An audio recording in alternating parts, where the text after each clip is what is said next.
Assalamualaikum warahmatullahi wabarakatuh.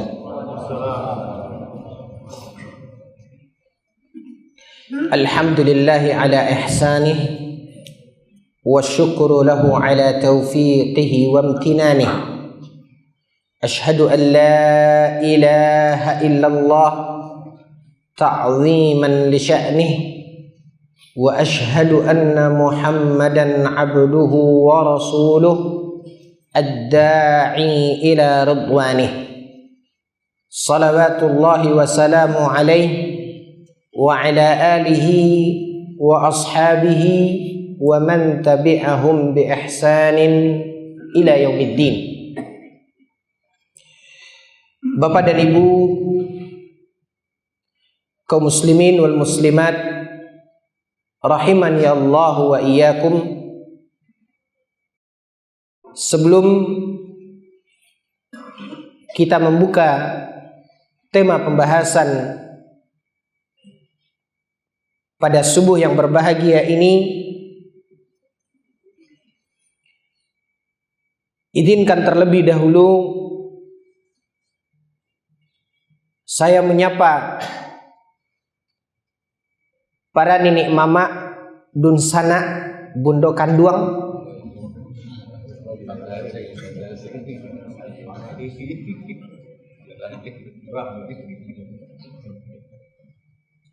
saya datang berjumpa dengan keluarga besar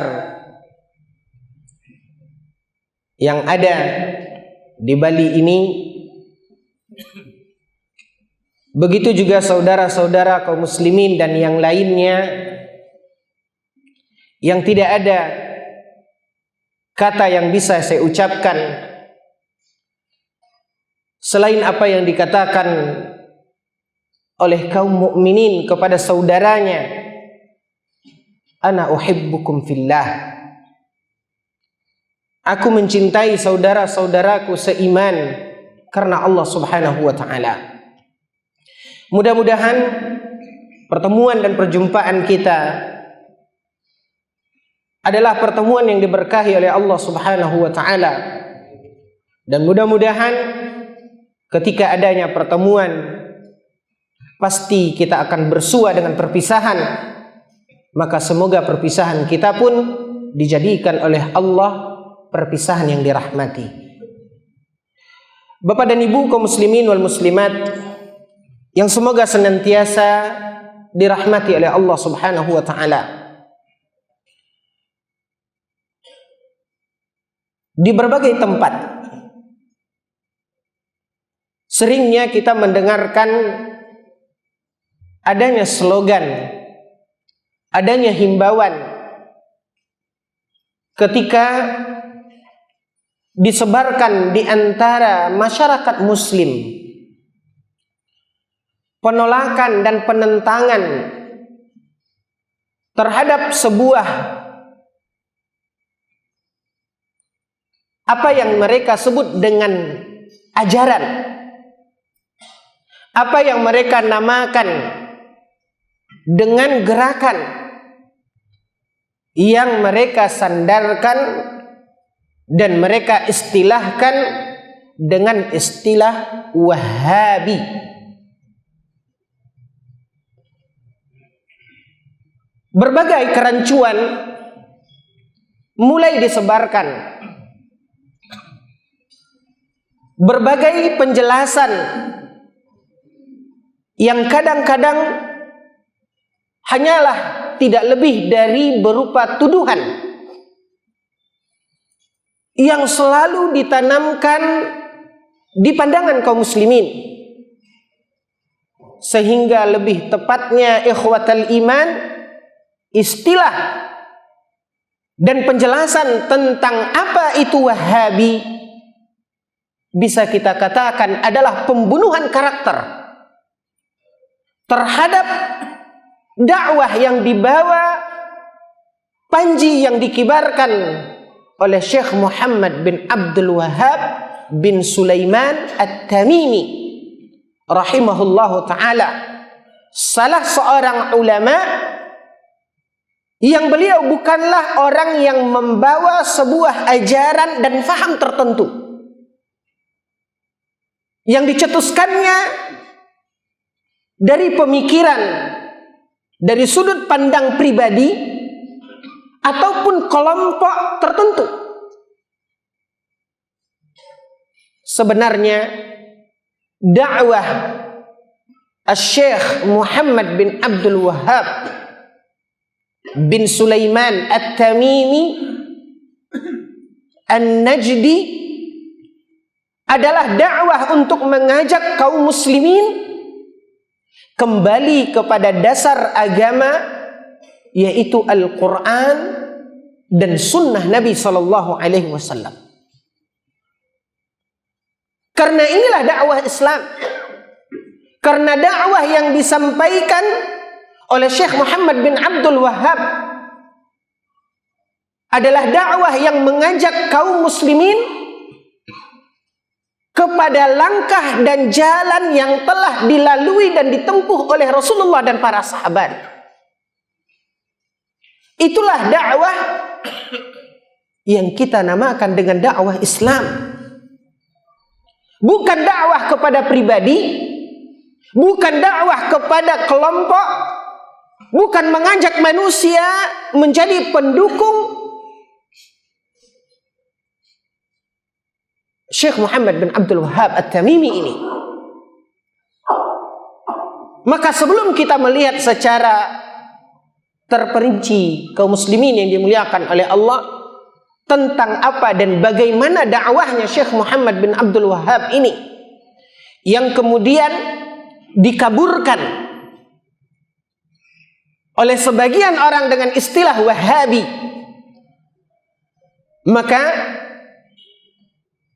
perlu kita mendudukkan dan menjelaskan sesuatu yang selama ini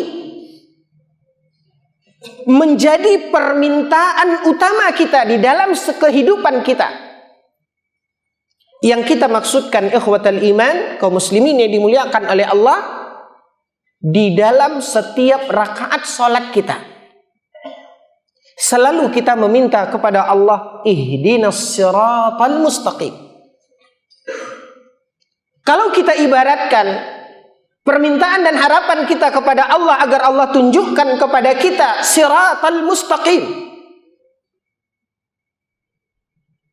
selalu kita melihat dan mengatakan, mengajukan permintaan permohonan ini kepada Allah Subhanahu wa taala.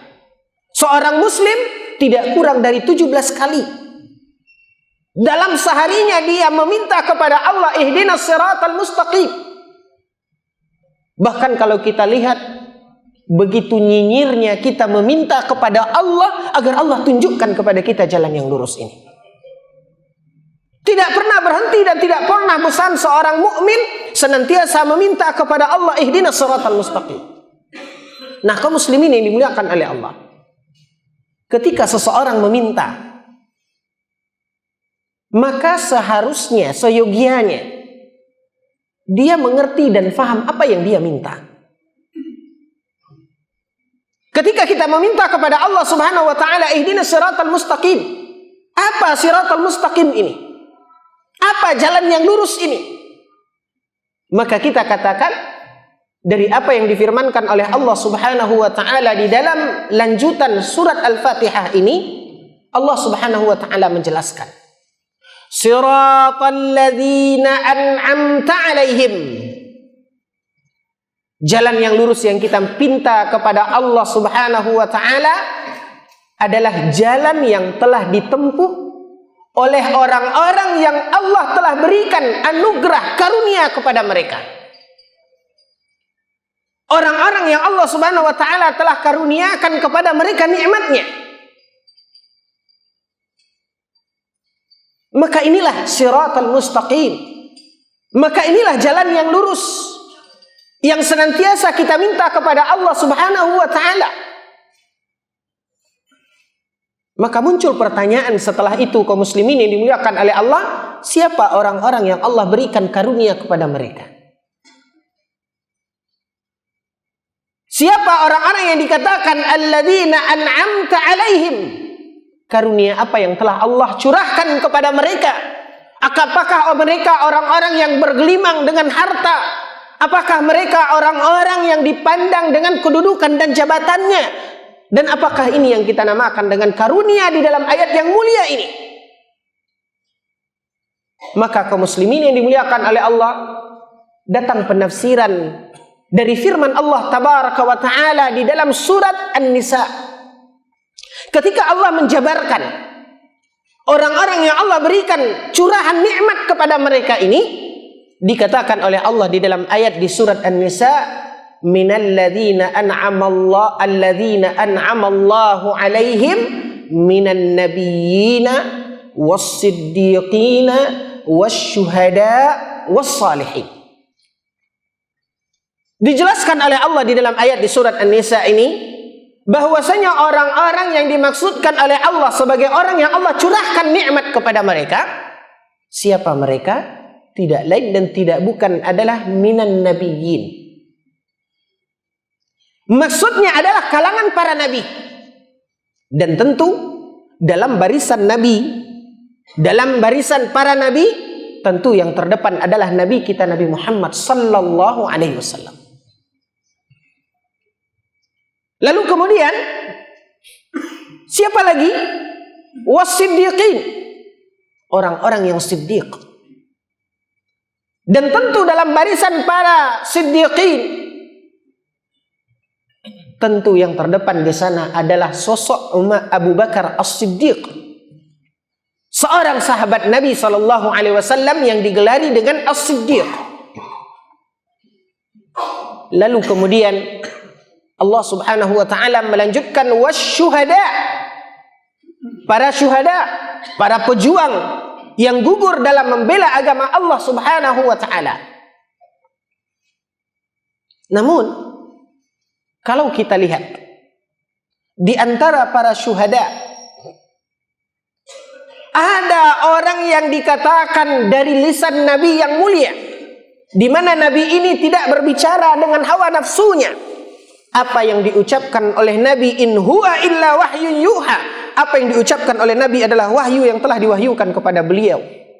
Di mana diceritakan dalam sebuah riwayat, Rasulullah sallallahu alaihi wasallam suatu ketika naik ke Gunung Uhud bersama sahabatnya Abu Bakar, Umar, Utsman. Ketika mereka berempat naik ke atas Gunung Uhud, lalu dikatakan di dalam riwayat tersebut fartajjal Uhud, maka goyanglah Uhud tadi, gempa seperti itu. Ketika Gunung Uhud ini bergoncang, maka Rasulullah sallallahu alaihi wasallam bersabda, "Uthbut ya Uhud." Tenanglah wahai Uhud. "Wa ma 'alaiki illa an-nabi was-siddiq wa syahidain." Karena yang ada di atasmu adalah seorang nabi, yaitu Rasulullah, was-siddiq, dan seorang yang siddiq, yaitu Abu Bakar, wa syahidain, yang ketika itu ada Umar dan Utsman. Maka Rasulullah sallallahu alaihi wasallam yang dikatakan di dalam Al-Qur'an, wa ma yantiqu 'anil hawa in huwa illa wahyun yuha, di mana Rasulullah SAW tidak berbicara dengan hawa nafsunya, akan tetapi apa yang diucapkan oleh Nabi sallallahu alaihi wasallam adalah wahyu yang telah diwahyukan kepada beliau. Maka kesyahidan Umar dan Utsman melalui lisannya Nabi yang mulia sallallahu alaihi wasallam di dalam riwayat yang tadi kita sebutkan. Maka ketika kita dikatakan dalam firman Allah Subhanahu wa taala orang-orang yang telah menempuh jalan yang lurus ini adalah jalan yang telah ditempuh oleh para nabi, para siddiqin, wasyuhada, dan di antara para syuhada itu adalah Umar dan Utsman, wassalihin, dan yang terakhir jalan yang lurus yang telah ditempuh oleh orang-orang yang Allah berikan karunia kepada mereka. Orang yang Allah berikan karunia tersebut adalah para as-salihin, yaitu baqiyatus sahabah radhiyallahu anhum ajma'in. Mereka lah sahabat Nabi sallallahu alaihi wasallam, Ali bin Abi Thalib dan yang lainnya radhiyallahu anhum ajma'in. Artinya kaum muslimin yang dimuliakan oleh Allah, jalan yang lurus yang kita pinta kepada Allah Subhanahu wa taala adalah jalan yang pernah ditempuh oleh Nabi dan para sahabatnya. Ghairil maghdubi alaihim, bukan jalan orang-orang yang dimurkai oleh Allah Subhanahu wa taala. Waladhdallin, dan bukan pula jalan orang-orang yang sesat. Nah, kaum muslimin yang dimuliakan oleh Allah, siapapun dari orang-orang yang beriman dalam dia menjalankan keyakinan agamanya, maka Rasulullah sallallahu alaihi wasallam telah bersabda, kata Nabi, ittabi'u wa la tabtadi'u. Ittabi'u, ikuti. Tugas kita adalah mengikuti, bukan merintis dan membuat jalan yang baru. Sehingga kaum muslimin yang dimuliakan oleh Allah, arahan dan petunjuk inilah yang menjadi acuan Fadilatul Syekh Muhammad bin Abdul Wahhab ketika beliau mengemban risalah dakwah di tengah-tengah umat. Maka kaum muslimin yang dimuliakan oleh Allah, yang menjadi catatan awal kita adalah Syekh Muhammad bin Abdul Wahhab menjadikan acuan di hadapannya, ihdinas siratal mustaqim siratal ladzina an'amta alaihim, yaitu jalan orang-orang yang Allah telah berikan karunia nikmat kepada mereka. Maka Syekh Muhammad bin Abdul Wahhab adalah orang yang mengikuti langkah dan jejaknya apa yang telah dilalui oleh Rasulullah dan para sahabatnya. Siapa Syekh Muhammad bin Abdul Wahhab At-Tamimi? Syekh Muhammad bin Abdul Wahhab At-Tamimi dilahirkan di kota Al-Uyainah yang ketika itu adalah desa. Beliau dilahirkan pada tahun 1115 Hijriyah pada abad ke-12 Hijriyah. 1115 Hijriyah di sebuah desa yang dinamakan dengan Al-Uyainah, sebelah utaranya kota Riyadh, ibu kota kerajaan Saudi Arabia hari ini. Beliau bernama Muhammad, ayahnya Abdul Wahhab, kakeknya Sulaiman,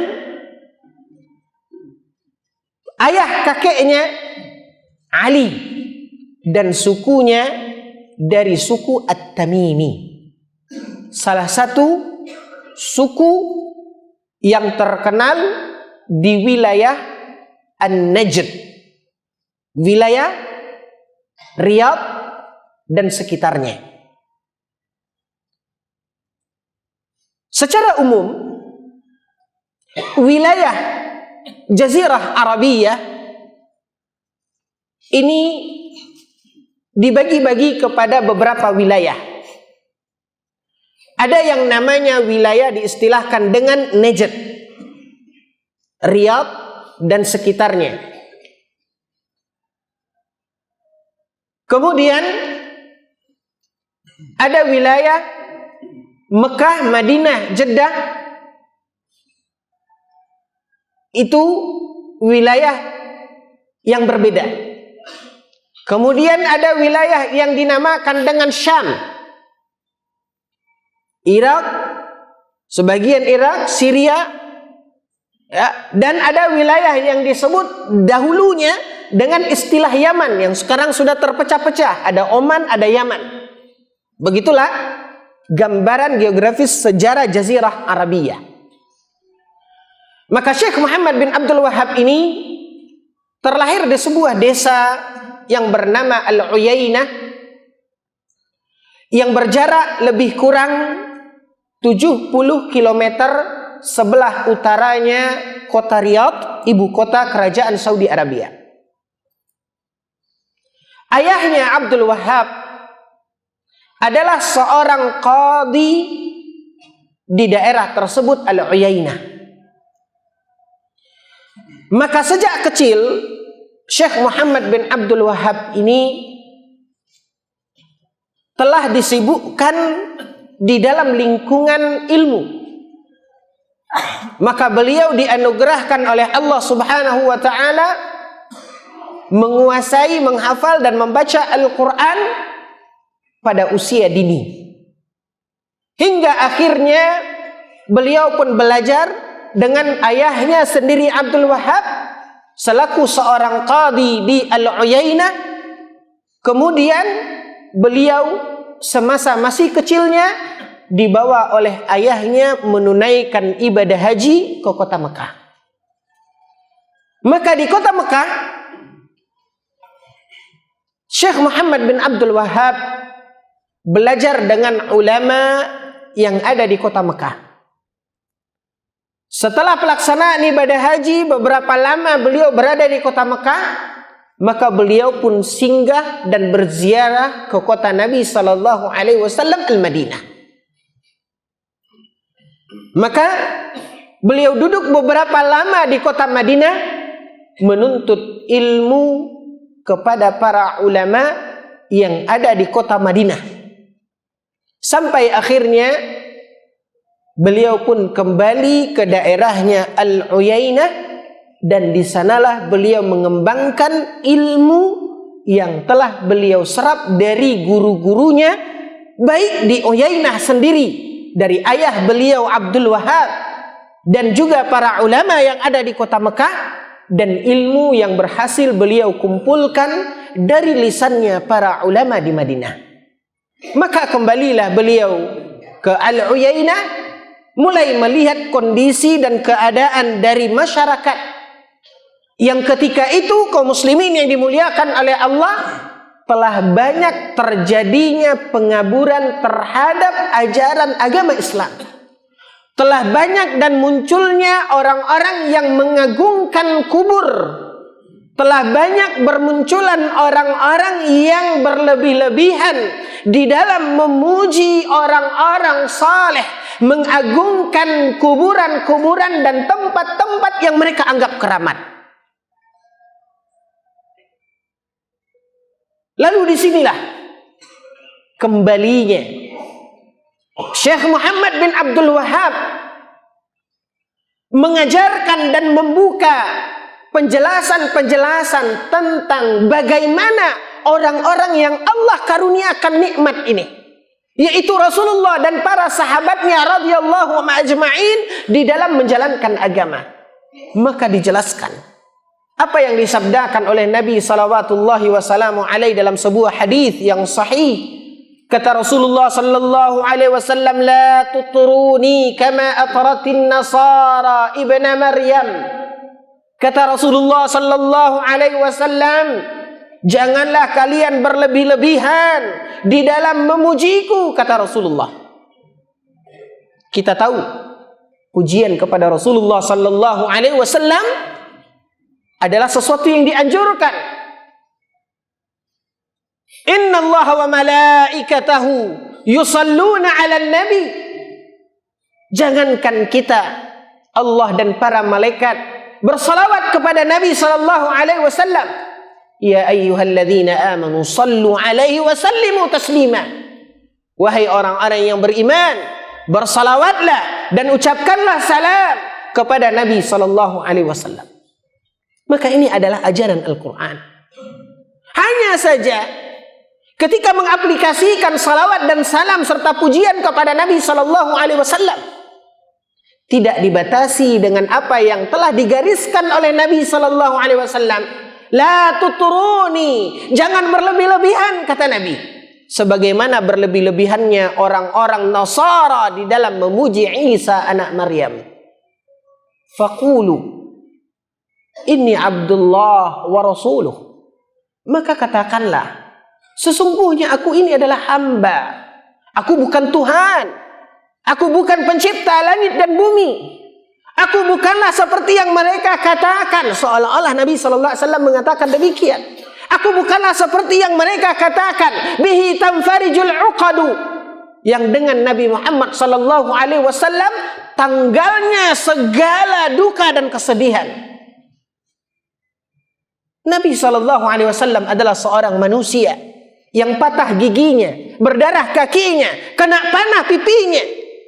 Salawatu Rabbi wa salamu alaih. Beliau adalah manusia. Beliau adalah hamba Allah tabaraka wa ta'ala. Beliau sakit. Beliau mengalami kesedihan. Menetes air matanya. Beliau berduka dengan kepergian orang-orang yang beliau cintai. Inilah Nabi SAW. Walaupun beliau adalah seorang hamba, tapi beliau bukanlah sembarang hamba. Akan tapi adalah hamba yang harus kita muliakan dan kita hormati. Dengan catatan jangan berlebihan. Karena beliau adalah seorang Rasul. Faqulu inni Abdullahi wa rasuluh. Maka katakanlah aku adalah hamba Allah dan Rasulnya. Tidak ada ifrat dan tidak ada tafrit. Tidak ada sikap berlebih-lebihan dan tidak serampangan ketika kita memandang Nabi SAW.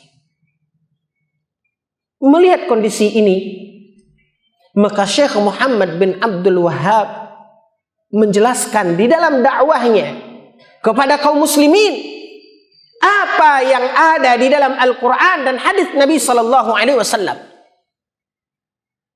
Sesungguhnya kubur Nabi bukanlah tempat untuk mencari berkah. Sesungguhnya tiang-tiang masjid Nabi SAW bukanlah hal-hal yang akan kita jadikan sebagai tujuan di mana kita mendatangi masjid Nabi untuk mencari kesembuhan dan keberkahan.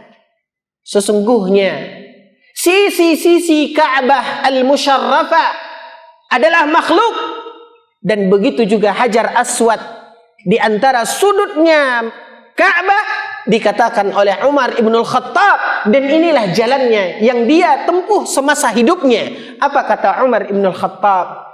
Inni a'lamu annaki hajarun la tanfa'u wa la tadur. Aku tahu ketika Umar ibn al-Khattab menunjuk kepada Hajar Aswad. Wahai Hajar Aswad, inni la a'lamu. Aku tahu, aku faham dan aku mengerti. Engkau hanyalah sebuah batu. La tanfa'u wa la tadur, yang tidak bisa memberikan manfaat dan tidak bisa memberikan mudarat. Laula anni Rasulullah laula an ra'aitu an-nabiy sallallahu alaihi wasallam qabbalak ma qabbaltuk. Kalaulah aku tidak melihat Nabi sallallahu alaihi wasallam menciummu,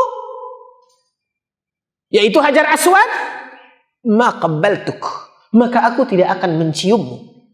Inilah langkah dan jalannya Umar Ibn al-Khattab radhiyallahu anhu, yang dia juga termasuk dalam orang-orang yang telah Allah karuniakan nikmat kepada mereka. Maka menepis kebiasaan berlebih-lebihan di dalam memuji, meyakini sesuatu yang berlebih-lebihan dari apa yang telah digariskan oleh Allah Subhanahu wa taala, inilah yang disampaikan oleh Syekh Muhammad bin Abdul Wahhab. Inilah yang diajarkan, inilah yang didakwahkan, bukan sesuatu yang beliau buat dan cetuskan dari pemikirannya, tapi beliau menjelaskan inilah jalan ihdinas siratal mustaqim yang telah ditempuh oleh Rasulullah dan para sahabatnya radhiyallahu anhum ajma'in. Sehingga ketika melihat telah bermunculannya penyakit-penyakit khurafat, bid'ah di tengah-tengah kaum muslimin ketika itu, disebabkan karena jauhnya mereka dari tuntunan ulama, dari tuntunan para ulama, makanya kemudian Syekh Muhammad bin Abdul Wahhab di dalam dakwahnya banyak berhadapan dengan orang-orang yang menentang dakwah Syekh Muhammad bin Abdul Wahab. Maka bermunculannya kaum muslimin yang dimuliakan oleh Allah, fitnah yang dilontarkan dan dilekatkan kepada beliau Syekh Muhammad bin Abdul Wahab, yang kemudian disandarkan kepada beliau bahwasanya beliau adalah orang-orang yang anti salawat. Kemudian dilekatkan kepada beliau bahwasanya beliau adalah anti leluhur. Kemudian dilekatkan kepada beliau bahwasanya beliau adalah orang yang anti kepada orang-orang saleh. Karena ketika orang-orang mendatangi kubur-kubur pada orang-orang saleh ini, di mana mereka mencari berkah dengan mengusap-usap kubur, kemudian datang ke kubur Nabi sallallahu alaihi wasallam mencari berkah dengan mengusap-ngusap kubur, dinding kubur Nabi sallallahu alaihi wasallam. Kemudian berhadapan dengan orang-orang yang datang ke kota Mekah, menciumi seluruh sisi Ka'bah, mencari keberkahan dan memuliakan tempat-tempat yang ada di antara kota Mekah dan Madinah. Maka kemudian ditentang, diluruskan oleh Syekh Muhammad bin Abdul Wahab. Kembali kepada ajaran yang dibawa dan diajarkan oleh Rasulullah sallallahu alaihi wasallam dan para sahabatnya radhiyallahu anhum ajma'in.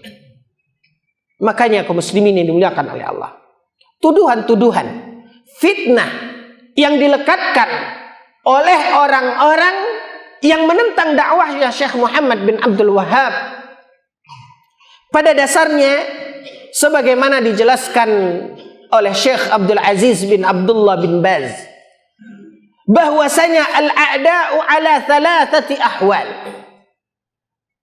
Beliau mengatakan sesungguhnya orang-orang yang melekatkan fitnah, iftira'at, kedustaan pada Syekh Muhammad bin Abdul Wahab dan dakwahnya, itu bersumber dari 3 bentuk manusia. Pertama, ulama'un mukharrafun. Mereka adalah dari kalangan tokoh-tokoh di mana orang-orang ini tidak mengerti kebenaran, tidak memahami apa yang menjadi siratal mustaqim yang harusnya kita ikuti. Fayarawnal haqqa batilan wa yarawnal batila haqqan. Di mana mereka memandang yang hak itu adalah batil dan yang batil itu mereka yakini sebagai sesuatu yang hak.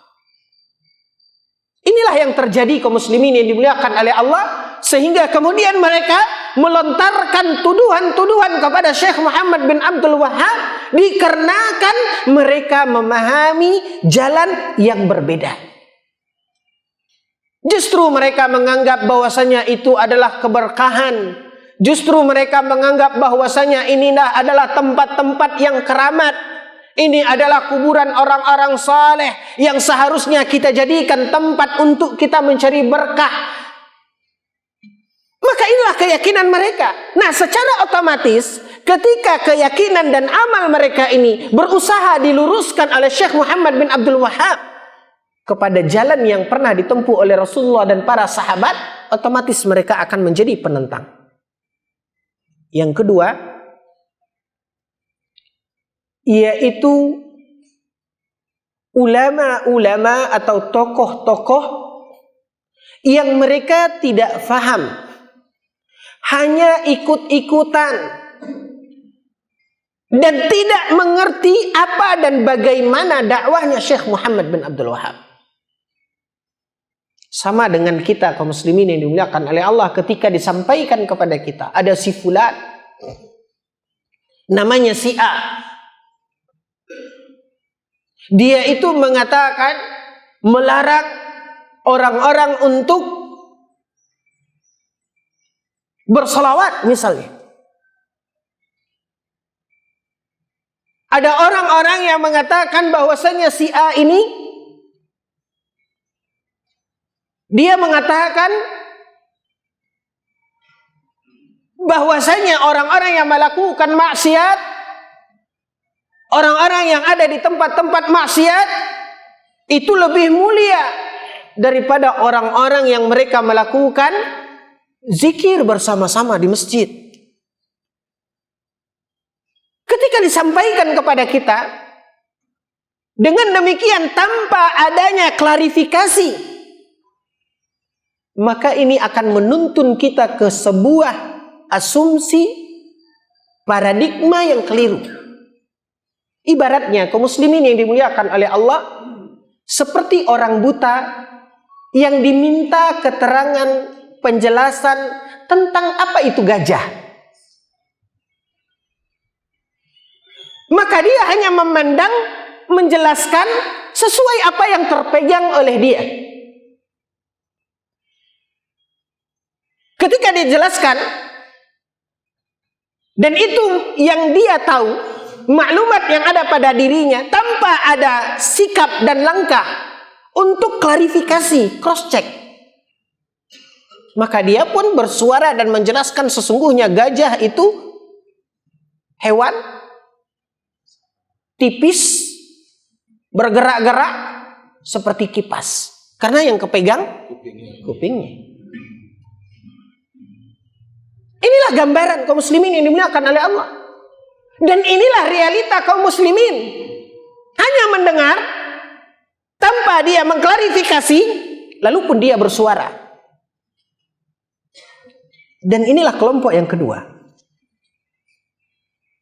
Ketika orang mengatakan ini, oh Wahabi, dia tidak mengerti.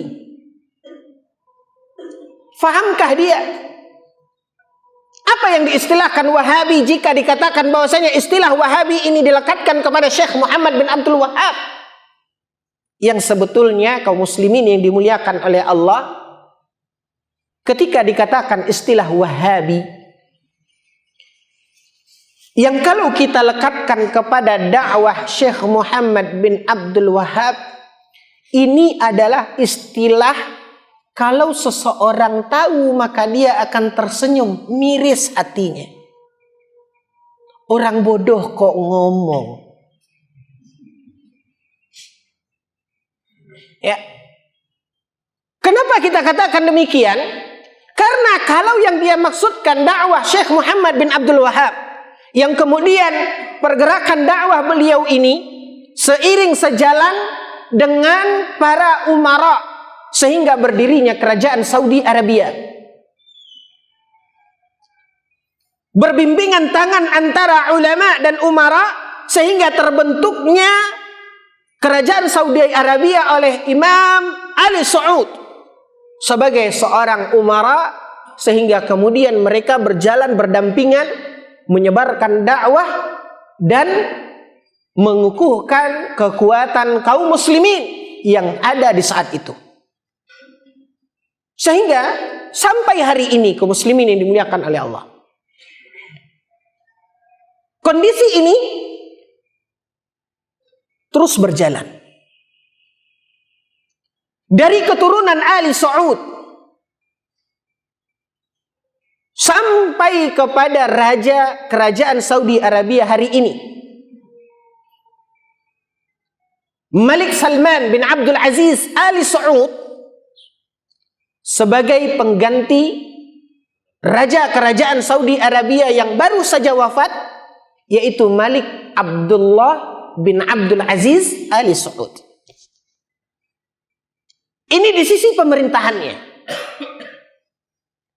Di sisi syu'un ad-diniyah, dari sisi urusan dakwah dan agama, saat ini kepala mufti kerajaan Saudi Arabia adalah Syekh Abdul Aziz Al-Syekh, yang sudah bertahun-tahun menyampaikan khutbah Arafah. Maka beliau adalah keturunan dari Syekh Muhammad bin Abdul Wahhab ini. Kemudian ada juga ulama yang terkenal di kota Madinah, Syekh Husain Al-Syekh, kepala Mahkamah Asy-Syar'iyyah kota Madinah, ini juga dari cucu keturunan Syekh Muhammad bin Abdul Wahhab ini. senantiasa beriringan tangan, berbimbingan di dalam mengokohkan kekuatan Islam dan kaum muslimin. Dan inilah keberkahan yang Allah Subhanahu wa taala curahkan dari dakwah yang telah mereka jalankan. Maka kaum muslimin ini dimuliakan oleh Allah. Tadi kita katakan, kelompok yang kedua orang-orang yang tidak faham. Sehingga dia menganggap bahwasanya kata-kata Wahabi tersebut disandarkan kepada dakwah Syekh Muhammad bin Abdul Wahab. Ini salah.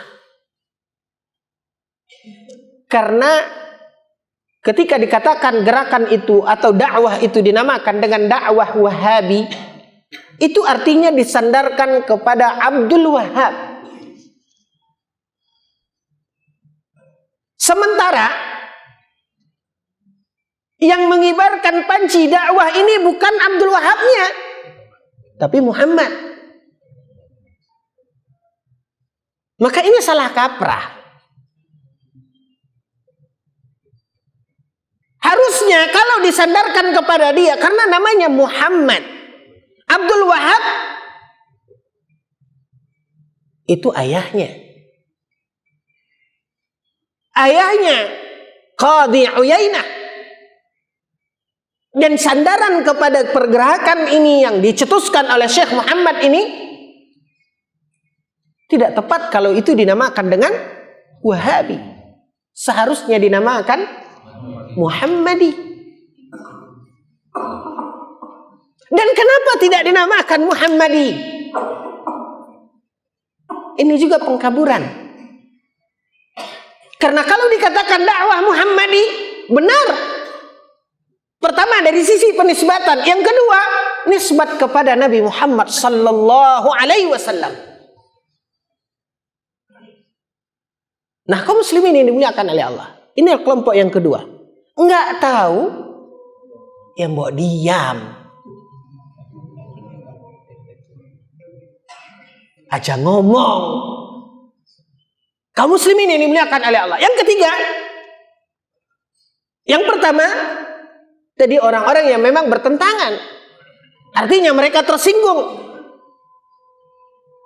Kalau keluarga besar Minang mengatakan tersinggung puncak kadanya. Wah.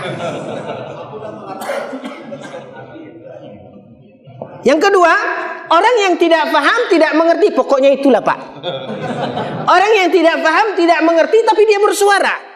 Bukti tidak mengertinya seperti tadi. Tanpa ada langkah untuk klarifikasi. Yang ketiga, zawatul manasibi, yaitu orang-orang yang tergusur lahannya. Kaum muslimin yang dimuliakan oleh Allah. Ya. Tidak bisa dilepaskan dari UUD. Karena boleh kita lihat tempat-tempat yang di sana dikunjungi oleh kaum muslimin, tempat-tempat yang diagungkan, tempat-tempat yang dijadikan mencari berkah dan sebagainya. Ada gula, ada semut. Maka ketika ini diberantas, ini diluruskan, maka akan hilang. Ini yang dikatakan oleh Syekh Abdul Aziz bin Abdullah bin Baz. Ketika beliau menyebutkan, sesungguhnya orang-orang yang menyuarakan pengaburan terhadap gerakan dakwah Syekh Muhammad bin Abdul Wahab adalah orang-orang yang tidak keluar daripada 3 kelompok ini. Nah, kaum muslimin yang dimuliakan oleh Allah Tabaraka wa Ta'ala, inilah yang diistilahkan dengan Wahabi, yang disuarakan oleh orang-orang walaupun dengan penamaan yang salah, tapi ini yang mereka istilahkan, ya sudah. Namun sejarah juga mengukir ada sisi yang juga dinamakan dan disebut dengan gerakan Wahabi, tapi bukan Syekh Muhammad bin Abdul Wahab. Yang dimaksudkan adalah Abdul Wahab bin Rustum, di mana dia muncul dari daerah Maroko, Maghrib. Dari daerah Maroko. di mana dia memiliki pemahaman Khawarij yang dengan gampang mengkafirkan orang-orang yang mereka tergelincir melakukan dosa. Radikal terhadap orang-orang yang berbeda dengan mereka.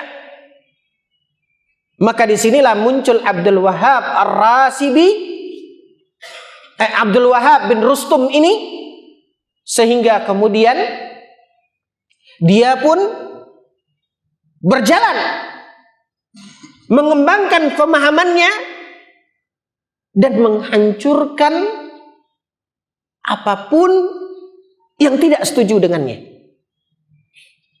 Layaknya kaum muslimin yang dimuliakan oleh Allah, cerminan dari apa yang dilakukan oleh orang-orang yang berpemahaman Khawarij sampai akhir zaman. Karena pemahaman Khawarij ini di dalam bab al-iman berbeda dan bertentangan dengan apa yang ada di dalam kitabnya Syekh Muhammad bin Abdul Wahhab At-Tamimi, di mana Syekh Muhammad bin Abdul Wahhab menjelaskan dalam kitabnya Kitab At-Tauhid dalam babul iman bahwasanya iman yazid wa yanqus. Dan inilah yang diajarkan oleh Nabi sallallahu alaihi wasallam. Setiap apapun poin-poin yang diuraikan oleh Syekh Muhammad bin Abdul Wahhab At-Tamimi di dalam kitab tauhidnya, semua berdasarkan Al-Quran dan hadis Nabi sallallahu alaihi wasallam. Qala Allah, qala Rasul. Ini firman Allah, ini sabda Nabi. Berbeda dengan apa yang dibawa dan difahami oleh Abdul Wahhab bin Rustum ini,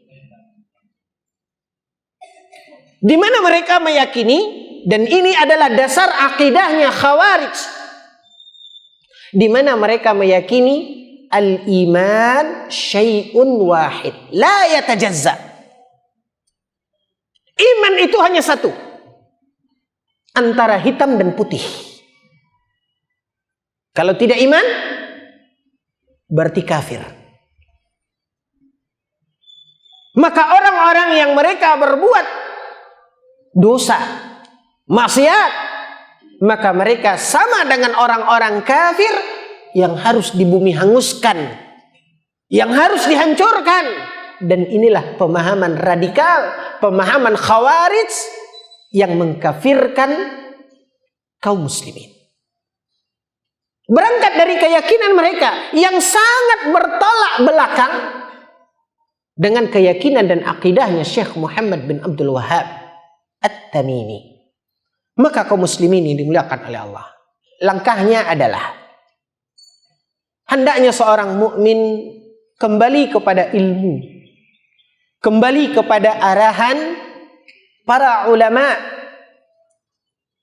Jangan kita termakan isu, jangan kita termakan kerancuan-kerancuan yang tidak memiliki dasar dan literatur.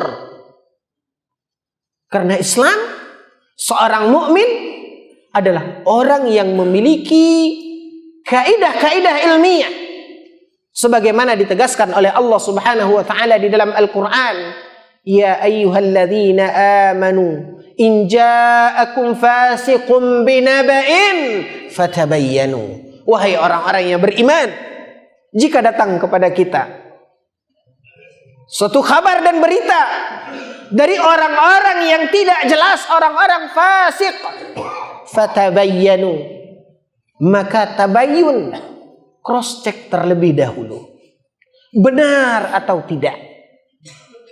Jangan sampai kaum muslimin yang dimuliakan oleh Allah, kita adalah orang yang termakan isu, kemudian masuk kepada 3 bentuk dari manusia yang seperti dikatakan oleh Syekh Abdul Aziz bin Abdullah bin Baz ini. Maka disinilah kaum muslimin yang dimuliakan oleh Allah, pemaparan yang singkat yang bisa kita gambarkan kepada saudara-saudara kita tentang apa yang dinamakan dengan Wahabi tersebut. Ketika disandarkan kepada dakwah Syekh Muhammad bin Abdul Wahhab, maka itu tidak lepas dari tuduhan dan fitnah. Padahal kita bisa melihat bagaimana Syekh Muhammad bin Abdul Wahab ini. Betulkah beliau seperti apa yang dikatakan oleh orang-orang tentang keyakinan dan pemahaman beliau? Lihatlah kitabnya, Kitabut Tauhid. Kitabut Tauhid. Yang di sana memuat pemahaman dan apa yang telah beliau dakwahkan. Kembali kepada Al-Quran dan sunnah Nabi SAW. Bagaimana berakidah yang diajarkan oleh Allah dan Rasulnya yang mulia SAW. Maka itulah Syekh Muhammad bin Abdul Wahab. Bukan seperti apa yang mereka tuduhkan, bukan seperti apa yang mereka katakan. Makanya di awal tadi saya katakan, sesungguhnya tuduhan-tuduhan dan fitnah yang disebarkan serta pengkaburan terhadap istilah apa yang sesungguhnya dikatakan dengan Wahabi tersebut tidak lebih daripada sikap pembunuhan karakter kepada Syekh Muhammad bin Abdul Wahab At-Tamimi. Lihatlah kaum muslimin yang dimuliakan oleh Allah. Ketika beliau menjalankan syariat, kembali kepada hukum Allah Subhanahu wa taala, kembali kepada apa yang ada dalam Al-Quran dan sunnah Nabi SAW. Lihatlah bagaimana Allah Subhanahu wa taala mencurahkan keberkahan kepada negeri tersebut. Seperti apa yang didoakan oleh Nabi Ibrahim, agar Allah Subhanahu wa taala memberikan keberkahan kepada negeri tersebut. Dan ini janji Allah kepada orang-orang yang bertauhid. Ketika masyarakat satu negeri beriman dan bertakwa, "Lau kana ahlul qura amanu wattaqau lafatahna 'alaihim barakatin minas sama'i wal ardh." Jika seandainya penduduk satu negeri beriman, bertakwa, bagaimana mereka akan dikatakan beriman dan bertakwa? Jika seandainya mereka masih mengeramatkan tempat-tempat kuburan-kuburan, jika mereka masih sujud dan menyembah kuburan-kuburan, jika mereka masih mengusap-ngusap kubah-kubah, dinding-dinding masjid demi mencari keberkahan, bagaimana mereka akan dikatakan beriman dan bertakwa? Ini yang diluruskan oleh Syekh Muhammad bin Abdul Wahab. Dan Allah Subhanahu wa taala realisasikan janjinya. Wallahu la yukhliful mi'ad. Allah tidak pernah ingkar janji. Walau kana ahlul qura amanu wattaqau. Kalau jika seandainya penduduk satu negeri beriman, bertakwa, la fatahna alaihim barakatim minas sama'i wal ardh. Maka niscaya Allah akan bukakan pintu keberkahan. Bukan hanya dari langit, tapi dari bumi dan dari langit Allah bukakan. Lihatlah kaum muslimin yang dimuliakan oleh Allah. Apa yang ada pada mereka dahulunya. Tapi dengan keberkahan yang Allah Subhanahu wa taala curahkan. Lihat. Dan ini janji Allah. Kewibawaan, kejayaan, kemenangan. Yang dahulunya sebelum dakwah Syekh Muhammad bin Abdul Wahab, mereka hidup dengan kekerasan. Banyaknya para qutta'ut turuq, para penyemun.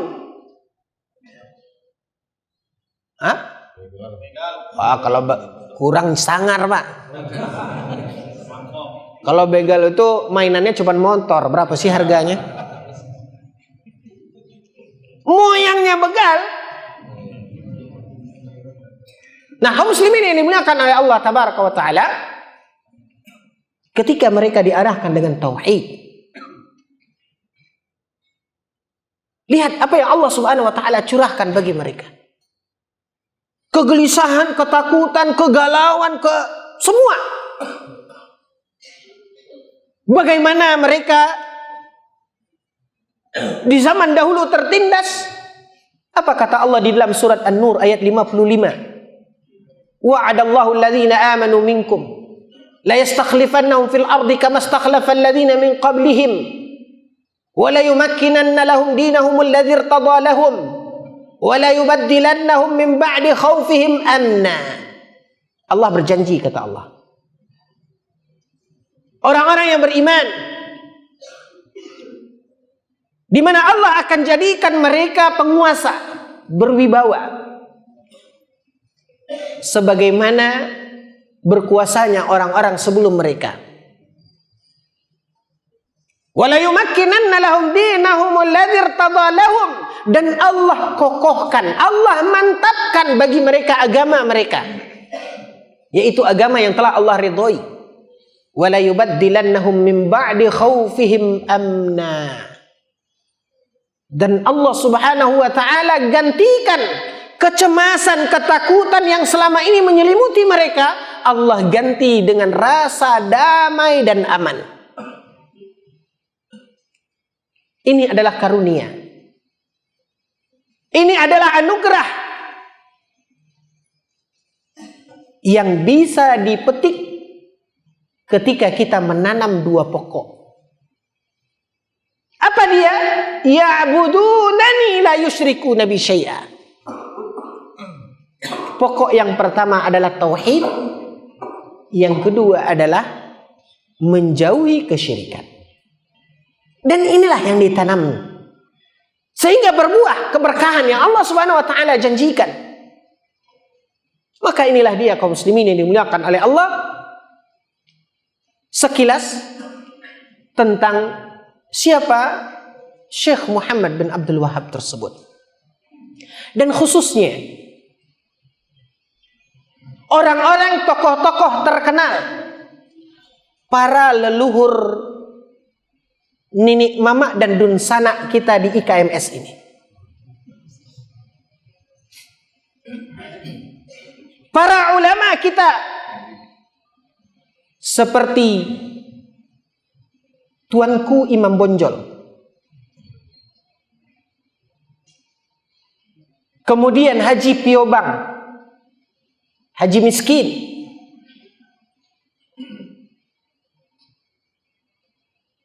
di masa mereka menuntut ilmu, datang ke kota Mekah, menunaikan ibadah haji dan belajar dengan para ulama yang ada di sana.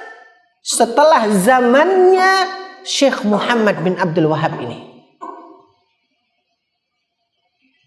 Dan pemahaman inilah, dakwah inilah, kemurnian agama inilah yang kemudian dibawa oleh para tokoh dan ulama kita ini ke tanah air, ke kampung halaman kita, dididik dan diajarkan kepada anak-anak negeri, seperti yang disebutkan di dalam beberapa literatur.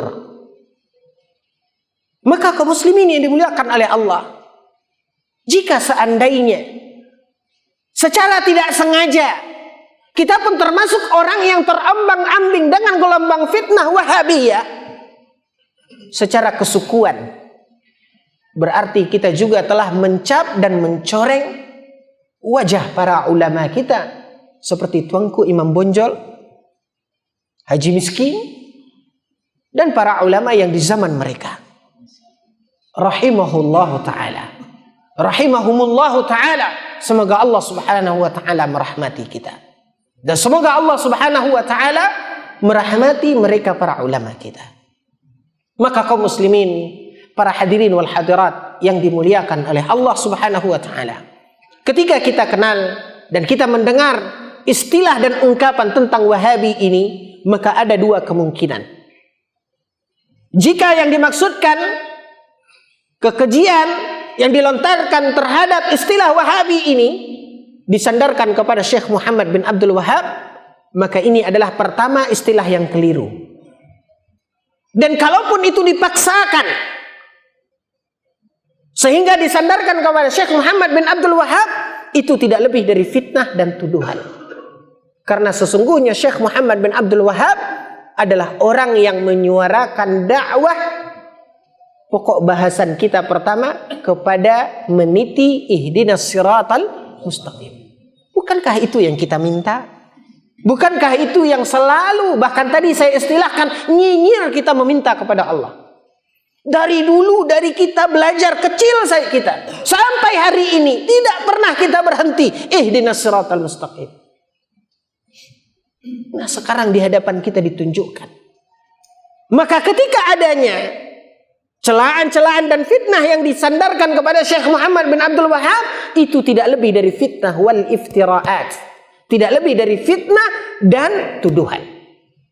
Kemungkinan yang kedua, istilah Wahabi ini disandarkan kepada Abdul Wahhab bin Rustum, yang memang dia adalah seorang yang berpemahaman Khawarij, bahkan keyakinannya lebih mendekat kepada akidah batiniyah, sebagaimana dijelaskan oleh sebagian para ulama tentang Abdul Wahhab bin Rustum ini. Maka jika yang dimaksudkan adalah Abdul Wahhab bin Rustum yang zamannya jauh sebelum Syekh Muhammad bin Abdul Wahhab, maka di sini kaum muslimin yang dimuliakan oleh Allah, yang mereka maksudkan adalah gerakan dengan bendera pemahaman Khawarij yang mengkafirkan orang-orang atau sebagian besar daripada kaum muslimin. Inilah sekilas gambaran tentang istilah ini. Mudah-mudahan kaum muslimin yang dimuliakan oleh Allah sedikit memberikan pencerahan kepada kita, sehingga kita menyadari tentang tanggung jawab apapun yang kita ucapkan, karena sesungguhnya Allah Subhanahu wa taala berfirman, innas sam'a wal basara wal fuada kullu ulaika kana anhu mas'ula.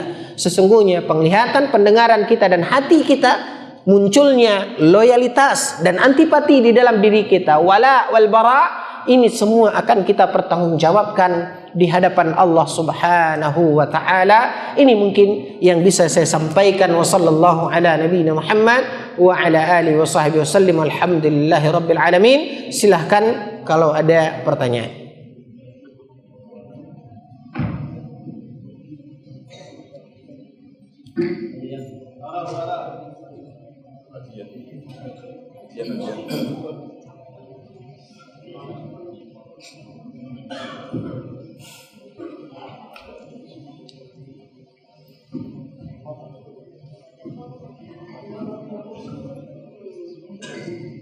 Assalamualaikum warahmatullahi wabarakatuh. Waalaikumsalam. Dengan perkembangan zaman yang sedikit hebatnya Ustaz. Iya Pak. Kami selalu dibenturkan dengan apa namanya Wahabi. Pada saat kita tidak berkunut di orang Wahabi, sampai ada saya dengar ada nyanyian yang begitu aneh. Jadi TV roda Wahabi dan segalanya. Nah, ini permasalahan ini kan harus di stop. Artinya di stop, disiarkan secara umum. Saya percaya di ruangan ini sudah paham masalah itu. Tentunya tidak tepat kepada orang yang punya paham-paham baik. Untuk di dalam satu saya perhatikan ada satu rencana untuk menyiarkan suatu kelompok sesat, yaitu Syiah. Itu bisa dibatalkan. Saya curiga itu ada di suatu TV yang luar biasa. Kita harapkan ternyata itu tidak terjadi. Nah, ini kan sudah kalah dana, Ustaz. Nah, ini mungkin dari pusat sendiri ada rencana untuk memberikan suatu press yang dijelaskan dengan totalitas, Ustaz. Terima kasih. Assalamualaikum warahmatullahi wabarakatuh. Waalaikumsalam. Kaum muslimin yang dimuliakan oleh Allah, Nabi SAW bersabda di dalam sebuah hadis yang sahih. Kata Rasulullah SAW, la tazalu ta'ifatun min ummati zahirina 'alal haqqi la yadurruhum man khazalahum wala man khalafahum hatta ya'tiya amrullah. Kata Rasulullah SAW, akan senantiasa ada di antara umatku sekelompok manusia yang mereka teguh di dalam memegang kebenaran. La yadurruhum man khadhalahum wala man khalafahum hatta ya'tiya amrullah.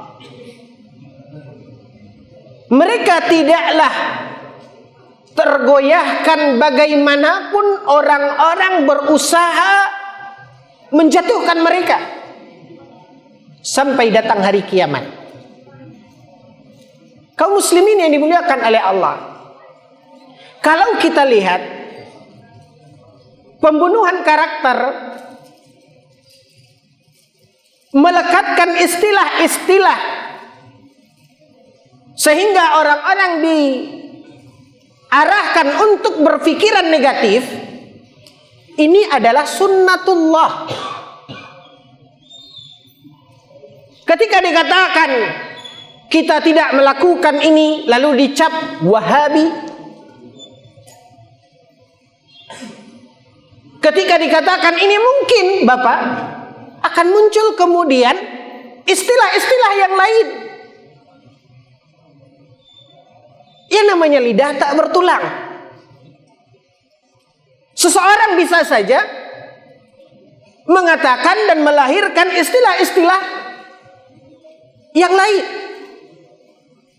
Permasalahannya sebetulnya adalah bagaimana diri kita. Ketika kita melihat dan meyakini itu adalah sebuah kebenaran, sebagaimana dikatakan oleh para ulama, jika seandainya orang-orang yang mengikuti para sahabat dinamakan Wahabi, fa ana Wahabi. Kan begitu? Jika seandainya orang-orang yang mengikuti para sahabat Rasulullah dan para sahabat diberi istilah dan digelari dengan istilah Wahabi, maka saya adalah Wahabi. Begitu kata para ulama. Jika seandainya orang-orang yang menjauhi kesyirikan dinamakan Wahabi, maka aku adalah Wahabi. Apa sih ruginya kita dinamakan Wahabi, Pak? Kan begitu.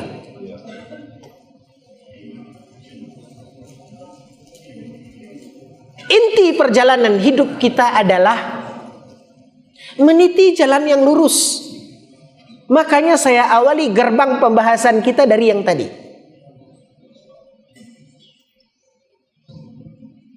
Langkah kita adalah jalan yang lurus. Apapun itu orang menamakannya. Pak, Nabi, apa yang tidak dinamakan oleh orang-orang kafir Quraisy kepada Nabi sallallahu alaihi wasallam? Nabi dikatakan sahir, tukang sihir. Masih mulia Wahabi, syekh. Gitu, Pak. Nabi dinamakan sahir, tukang sihir. Cukupkah dengan gelar itu saja? Tidak. Majnun. Ini gelar-gelar yang disebutkan kepada Nabi. Tapi apakah ini menjatuhkan posisi Nabi sebagai seorang Rasul? Tidak. Yang pasti kaum muslimin yang dimuliakan oleh Allah, kalau kita memandang itu adalah sebuah ujian, dan Allah subhanahu wa ta'ala berhak untuk menguji hambanya. Wa nabluukum bil khairi wasyarri fitnah. Bisa saja Allah menguji seorang hamba itu dengan kesenangan, kemuliaan, ataupun dengan kehinaan sebagai ujian. Apapun itu, maka ketika hal itu kita pandang adalah sebagai ujian, dan kita menyikapi ujian itu sesuai dengan sikap yang seharusnya dimiliki oleh seorang mukmin, maka apa yang ada di balik ujian seorang mukmin dalam hidupnya? Apa kata Rasulullah sallallahu alaihi wasallam dalam sebuah hadis? tidaklah ada satu ujian yang menimpa seorang mukmin kecuali di sana Allah akan angkat derajatnya. Kecuali di sana Allah akan hapuskan kesalahannya. Walau syaukatun yusibuha. Kalau sekalipun satu duri menusuk di daging kita, maka itu adalah musibah. Maka ini adalah kemuliaan bagi seorang muslim, cepat atau lambat. Lihatlah kaum muslimin yang dimuliakan oleh Allah tabaraka wa taala. Kadang-kadang apa yang ada di balik fitnah tersebut? Hari ini kita merasa kesempitan, kesedihan. Lihat dalam kehidupan kita hari-hari. Ketika kita ditimpa sebuah musibah dengan ujian yang seolah-olah kita menganggap bumi ini akan pecah, langit ini akan runtuh. Tapi beberapa saat berjalan, lihat, Allah subhanahu wa ta'ala berkehendak lain. Seperti yang terjadi pada Ummu Salamah radhiyallahu anha. Ketika meninggal dunia, wafat belahan jiwanya Abu Salamah, seorang Arjuna yang dia cintai, yang tiada duanya di permukaan bumi ini, pergi meninggalkan dirinya menghadap Sang Pencipta. Maka Ummu Salamah merasa kehilangan sebelah sayapnya, sedih dan menangis. Kehilangan sang Arjuna tersebut. Lalu kemudian Nabi SAW mengajarkan kepada Ummu Salamah sebuah doa munajat kepada Allah Subhanahu wa taala yang layak kita baca ketika kita mendapat musibah. Apa doanya? Allahumma ajirni fi musibati wa akhluf li khairan minha. Dan inilah yang selayaknya kita baca ketika kita menghadapi apapun bentuk musibah. Maka karena ini diajarkan oleh Nabi SAW, dibaca oleh Ummu Salamah, Allahumma ajirni fi musibati. Ya Allah, berikanlah pahala bagiku di balik musibah ini. Wakhluf li khairam minha. Ketika akan membaca ini, terhenti Ummu Salamah. Apa yang disuruh oleh Nabi untuk membaca? Ya Allah, berilah aku ganti yang lebih baik. Menurut pandangan Ummu Salamah ketika itu, mana ada. Yang ada hanya tak ada rotan akar pun jadi. Artinya yang menggantikan itu tidak lebih baik, bahkan tidak sama dengan yang akan digantikan.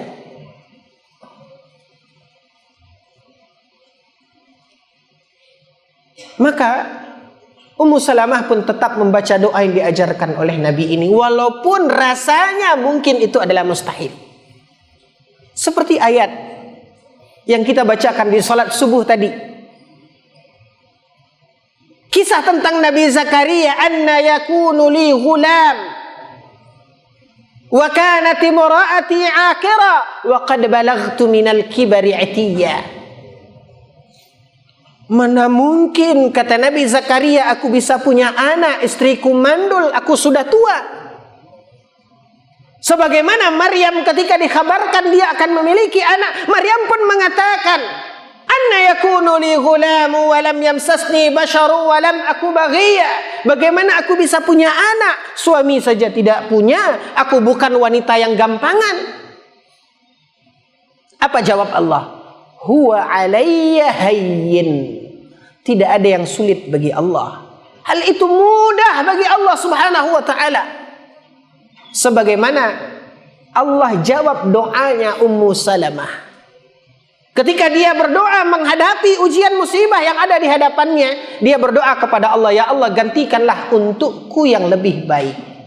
Setelah habis masa iddahnya, datanglah sosok manusia yang terbaik yang pernah menginjakkan kakinya di muka bumi ini, yang akan menggantikan posisinya Abu Salamah. Maka akhirnya Ummu Salamah dipinang oleh Nabi SAW.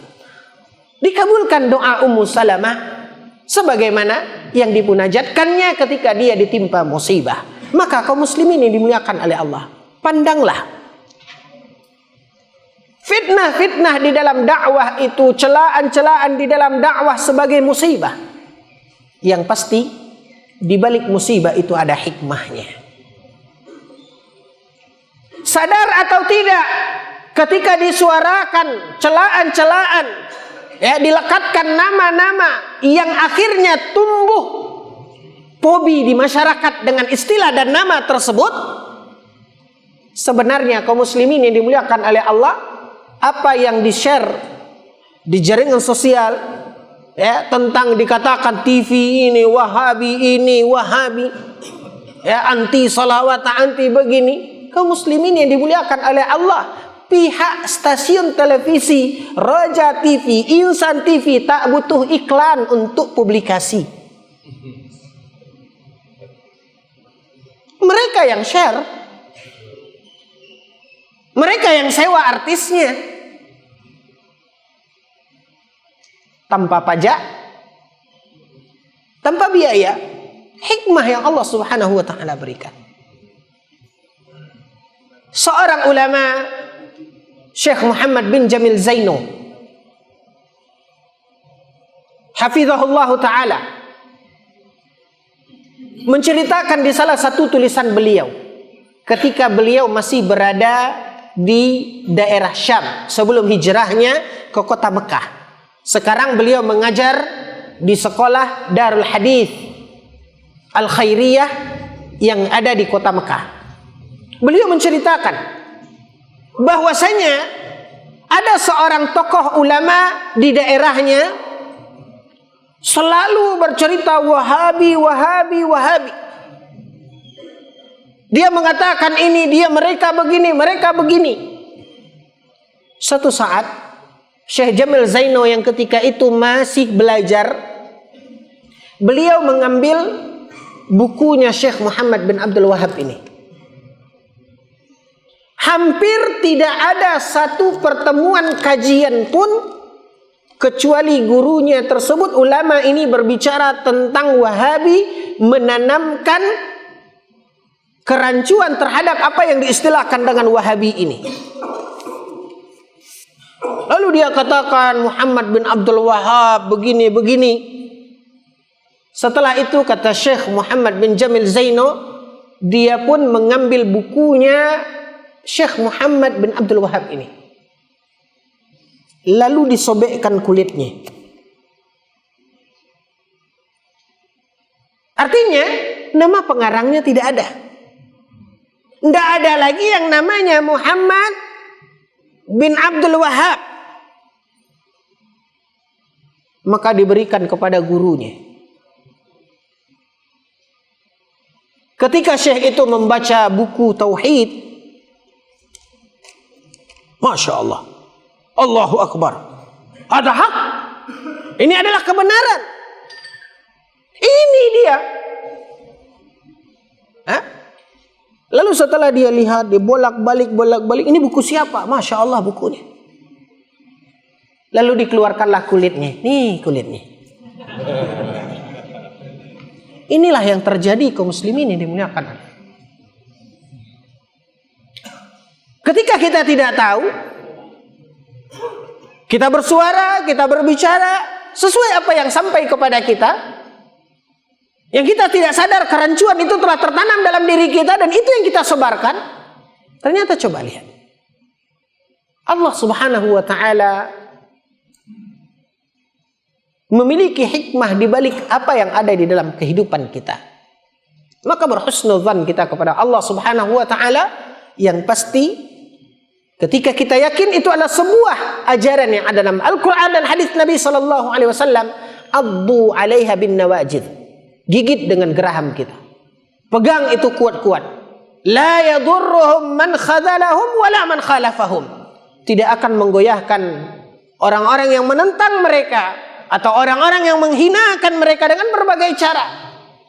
Berusahalah kita senantiasa dan iringi usaha kita tersebut dengan doa, wallahu taala a'lam. Apa benarkah dahulu pernah ada perselisihan antara Muhammad bin Abdul Wahab dengan saudaranya? Bisa tolong jelaskan. Apa benar dahulu pernah ada perselisihan antara Muhammad bin Abdul Wahab dengan saudaranya? Tidak tahu saya. Ya, karena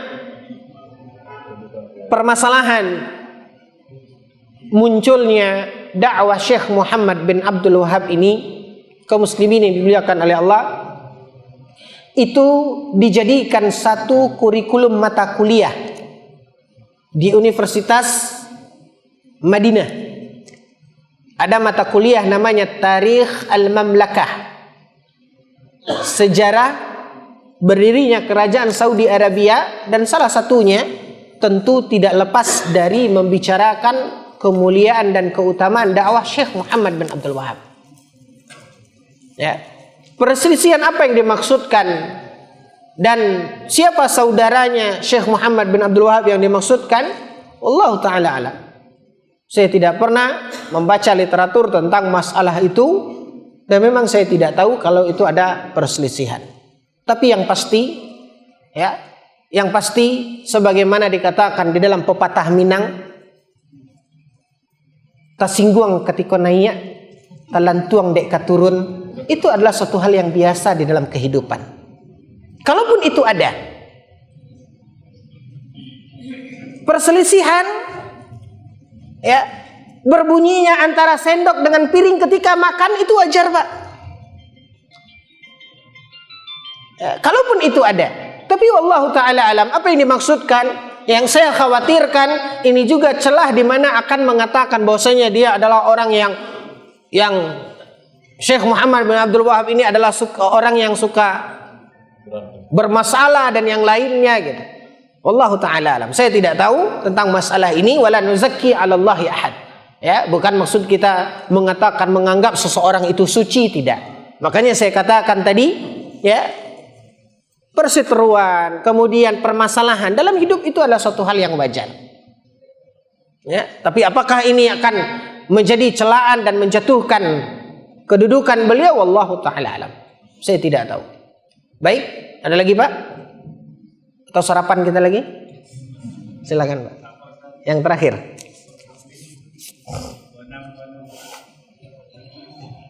Oh iya.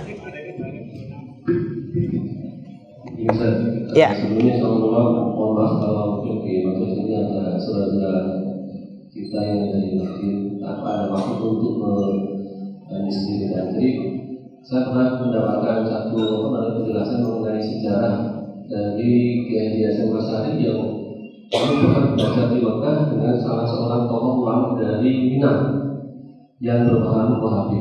Jadi barangkali ada kronologi sejarah yang Ustaz ketahui dalam perkara ini, mohon Ustaz bisa jelaskan. Itu yang pertama. Kemudian yang kedua, ada semacam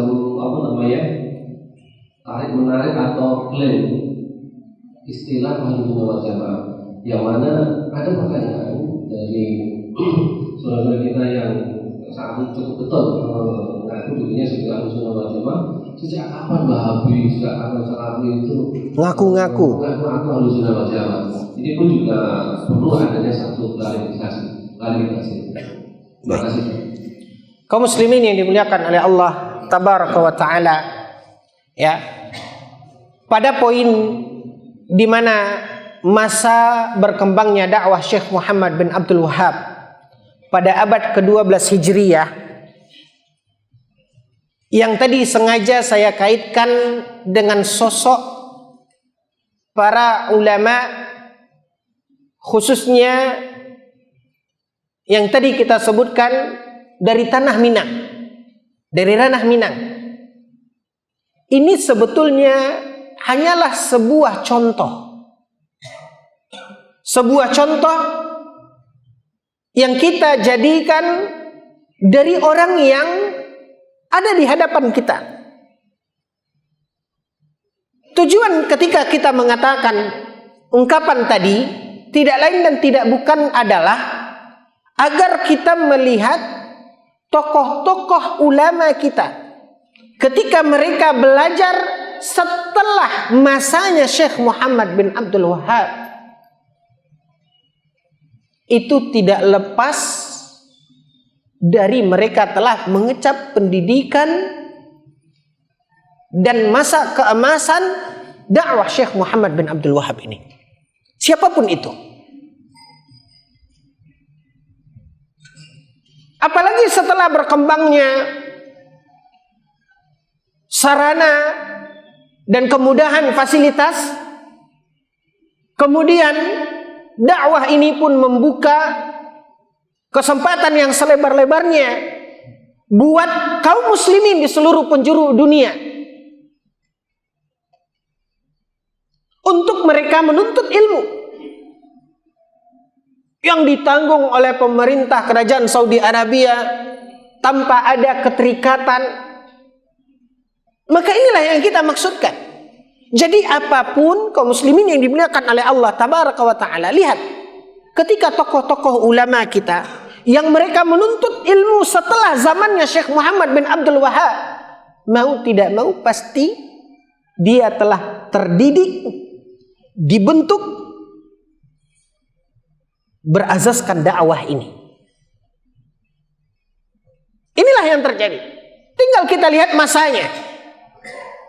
Makanya para ulama seperti yang tadi saya sebutkan, Tengku Imam Bonjol, dan mungkin tidak menutup kemungkinan para ulama-ulama yang lain, mereka pasti belajar di masa di abad ke-12 Hijriah ini, mereka telah mendapatkan penjelasan-penjelasan tentang tauhid, penjelasan-penjelasan tentang sunnah, tentang jejak orang-orang yang Allah Subhanahu wa ta'ala berikan karunia kepada mereka untuk meniti jalan yang lurus ini. Siapapun tokoh-tokohnya, ini adalah suatu hal yang tidak bisa dilepaskan. Walaupun kemudian seperti kita katakan, para ulama tersebut ya tidak terlepas dari generasi penerusnya. Yang bisa saja kemudian sejarah dikaburkan, yang bisa saja kemudian ya fakta diputarbalikkan.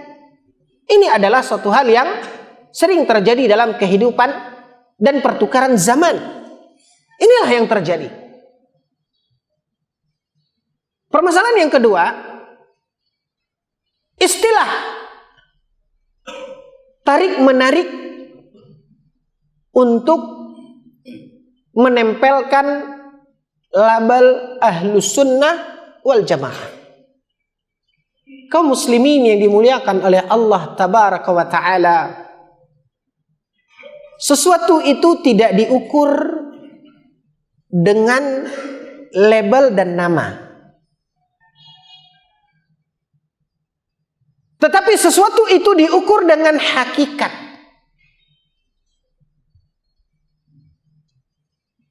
Ketika seorang menyebutkan nama, tetapi hakikatnya tidak seperti apa yang dia sebutkan, maka yang menjadi patokan kita di sana apa, Pak? Nama ataukah hakikatnya? Hakikatnya. Ya. Patokan kita bukan nama. Bagaimanapun kaum muslimin yang dimuliakan oleh Allah, ketika sesuatu itu kita lihat dan kita berikan nama kepada sesuatu itu jauh dari hakikatnya, maka itu hanya penamaan yang sia-sia. Jadi seperti itu. Kita tidak memberi nilai atau menghukum, tidak. Akan tetapi marilah tinjau penamaan Ahlus Sunnah wal Jamaah. Apa yang dikatakan dengan Ahlus Sunnah? Orang yang mengikuti sunnah. Sekarang lihat saja, jangan lihat batinnya lah. Ya. hati di dalam siapa yang tahu. Lihat zahirnya.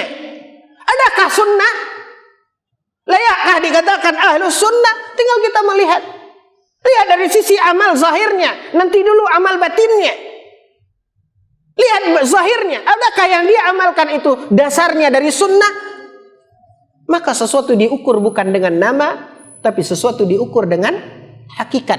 Bagaimanapun babi dilekatkan label halal, tetap hukumnya.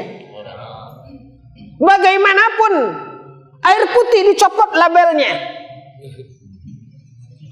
bahkan ditulis haram, tidak akan merubah kemurniannya. Nilai sesuatu bukan terletak pada namanya, tapi nilai sesuatu terletak pada hakikatnya. Yang penting kaum muslimin yang dimuliakan oleh Allah, agama dan keyakinan akan dinilai oleh Allah Subhanahu wa taala. Bagaimanapun tudingan, celaan itu tidak akan menyudutkan. Bagaimanapun mereka bertujuan untuk menyudutkan, tapi itu tidak akan menjatuhkan nilai hakikat yang dimiliki oleh seseorang. Karena kaum muslimin yang dimuliakan oleh Allah, tujuan kita tidak lain dan tidak bukan hanyalah ridho Allah. Kita tidak menginginkan predikat manusia. Kita tidak menginginkan dan berharap pujian dan sanjungan orang. Kita tidak berharap dan bermimpi untuk mendapatkan sebuah gelar dan jabatan serta penyebutan. Tetapi hakikatnya yang kita inginkan adalah ridho Allah Subhanahu wa taala.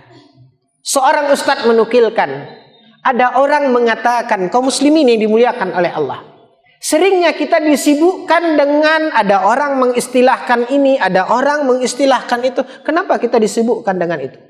Fokuslah dengan tujuan kita.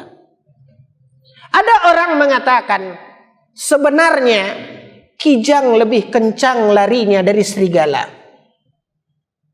Tapi ketika kijang selalu melihat ke kiri dan ke kanan, makanya akhirnya dia kejar dan diterkam oleh serigala. Entah iya, entah tidak. Wallahu ta'ala alam. Mungkin itu kaum muslimin yang dimuliakan oleh Allah tabaraka wa ta'ala. Mohon maaf atas segala kekhilafan dan kekurangan. Subhanakallahumma bihamdika asyhadu an la ilaha illa anta. Sebelum saya tutup, sorry, saya maaf. Ya, panitia menyediakan ada bingkisan yang transparan. Ya, bingkisan biasa tertutup, Pak. Ya, sebagai hadiah dari yang berhasil menjawab pertanyaan yang akan kita ajukan. Sebutkan ya nama Syekh Muhammad bin Abdul Wahab secara nasabnya, namanya, ayahnya, kakeknya, ayah kakeknya dan sukunya. 5 penyebutan. Oke, tafadhol. Sebelum tunggu. Belum itu baru setengah pertanyaan. Ya. Lanjutannya, tahun berapa beliau lahir dan dilahirkan di mana? Ya. Muhammad bin Abdul Wahab bin Sulaiman bin Ali At-Tamimi. Lahir 1115 Hijriah di Uyaidah. Masya Allah.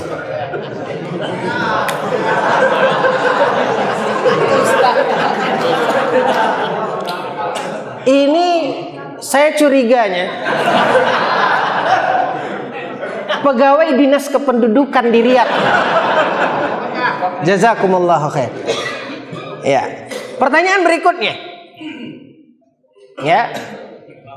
Pertanyaan berikutnya. Halaman gue tadi. Ya. Ahlan. Barakallah. Fadhal.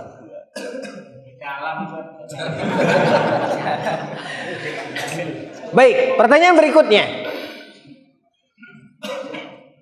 Syekh Muhammad bin Abdul Wahab, beliau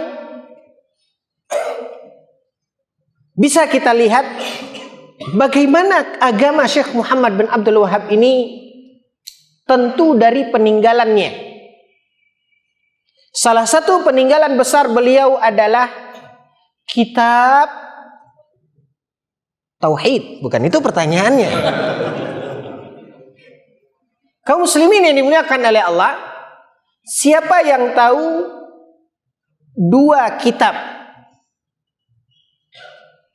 yang mensyarahkan atau menjelaskan, menjabarkan kitab tauhid ini. Saya telah mengumpulkan tidak kurang dari 15 kitab, di mana kitab itu adalah kitab yang kembali menjabarkan dan menjelaskan apa yang telah ditulis oleh Syekh Muhammad bin Abdul Wahab ini dalam kitab tauhid. Sebutkan 2 saja dari syarah kitab tauhid ini. Ini tidak ada di kajian tadi. Oke, fadhal. Usul Al-Thalatha dan Fathul Majid. Al-Usul Al-Thalatha ini bukan syarah kitab tauhid. Kitab syarah itu apa, Pak? Penjelasan. Sahih Al-Bukhari disyarah lagi menjadi mana yang banyak, Sahih Bukhari atau Fathul Bari? Fathul Bari namanya syarah. Sekarang kitab tauhid itu dicetak setebal ini. Usul Thalatha itu setebal ini, Pak. Masa mungkin usul Thalatha syarahnya kitab tauhid? Bukan ringkasan juga. Kitab Syekh Muhammad bin Abdul Wahab yang lain. Fathul Majid benar. Itu dikarang oleh salah seorang cucu beliau, Fathul Majid. Oke, yang lain.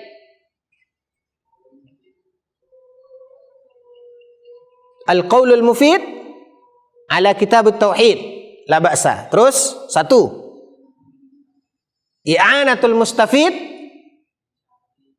fi syarhi Kitab Tauhid. Lagi. Kan bonus. Kalau cuma 2 tanpa cover bukunya, Pak. Oke. Fathul Hamid. Antum ngarang-ngarang tuh.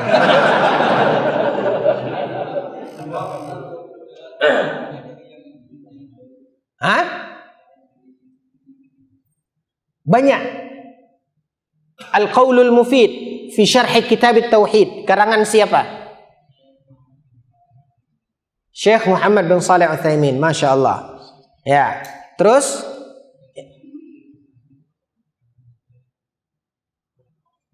Syekh Saleh Al-Fauzan syarah Kitab Tauhid. Terus apa lagi?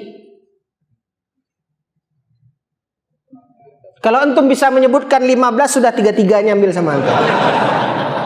Sama semua yang ada di atas meja ini ambil kecuali ini. Gimana, Pak? At-Tamhid fi syarh Kitab Tauhid. Terus pokoknya itulah, Pak. Ujung-ujungnya itu fi syarh Kitab Tauhid. Al-Qaulus Sadid. Ya, banyak. Ya, saya pernah mengumpulkan ada lebih dari 15 syarah. Jazakallahu khair. Pertanyaan berikutnya, kaum muslimin yang dimuliakan oleh Allah. Ya, nanti juga nggak apa-apa, Pak. Biar cepat kita. Pertanyaan berikutnya adalah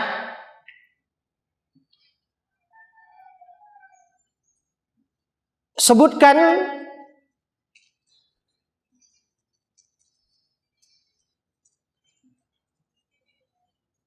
apa ya? Lupa saya. Ya udahlah, bonus sajalah. Wallahu taala alam. Subhanakallahumma bihamdika asyhadu an la ilaha illa anta astaghfiruka wa atubu ilaik. Wassalamualaikum warahmatullahi wabarakatuh.